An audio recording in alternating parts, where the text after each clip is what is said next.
এখন ঘড়িতে বাজে কিন্তু রাত্রির 15টা। আমি আর কর্তামশাই বেরিয়ে গেছি গাড়ি নিয়ে। আসলে আমাদের এখানে আজকে হচ্ছে অন্নপূর্ণা পুজো, আজকে হচ্ছে বৃহস্পতিবার, আর আগামীকাল শুক্রবার হচ্ছে রামনবমী পুজো। তা আমাদের এখানে কিছু কিছু জায়গায় কিন্তু রামনবমী পুজো হয়, কিছু কিছু জায়গায় কিন্তু অন্নপূর্ণা পুজোও হয়। তা দেখো রাস্তার চারিধারে কিন্তু একদম লাইটিং করে সাজানো।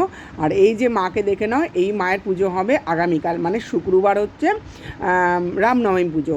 আর খুব ভালো লাগছে মাকে, তাই একটু ভিডিও করলাম। এই যে তোমার দাদা প্রণাম করে নিল, আমিও প্রণাম করেছি। আরেকটা জায়গায় চলে এসেছি, এটা হচ্ছে আমাদের শ্যামনগরের মানে পিনকলের মোড়। এখানে কিন্তু রামনবমী পুজো হচ্ছে। সকলের হাতে কিন্তু পতাকা, জয় শ্রীরাম বলে লেখা পতাকা, আর চারিদিকে কিন্তু আলো দিয়ে সাজানো। আর এখানে একটা হনুমানজির মন্দিরও কিন্তু আছে, জানো তো।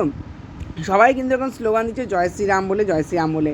এই যে এই মন্দিরটা হচ্ছে হনুমানজির মন্দির। আর চারিদিকে দেখো কত পতাকা রাখা, সাজসজ্জা দেখো কত সুন্দর।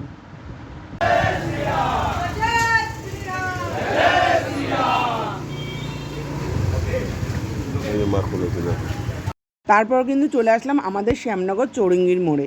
এখানে এই মন্দিরটা যেন অনেক পুরনো মন্দির, অনেক পুরনো আগের মন্দির। তবে এখন মানে মন্দিরটা পাশ দিয়ে না নতুন বিল্ডিং হচ্ছে, মানে নতুন ফ্ল্যাট হচ্ছে। এখন তো যেন সব জায়গায় ফ্ল্যাট হচ্ছে, যেখানেই ফাঁকা জমি পাওয়া যায় সেখানেই ফ্ল্যাট হয়।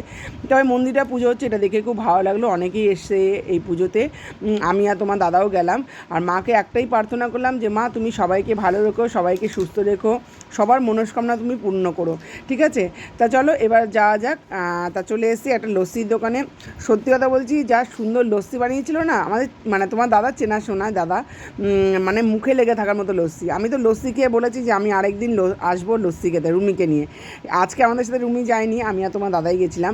আর মানে লস্যির মধ্যে না কুচি কুচি বাদামও দিয়েছিল, আর মুখে এগুলো পড়ছিল, আর এত ভালো লাগছিল, মানে মনে হচ্ছে দই যেন ঢেলে ঢেলে দিয়েছে, এত ভালো লেগেছে লস্যিটা খেতে। তা চলো আজকের মতো টাটা। ভিডিওটা ভালো লাগলে অবশ্যই পাশে থেকো। তো চলো তোমাদের সবাইকে টাটা।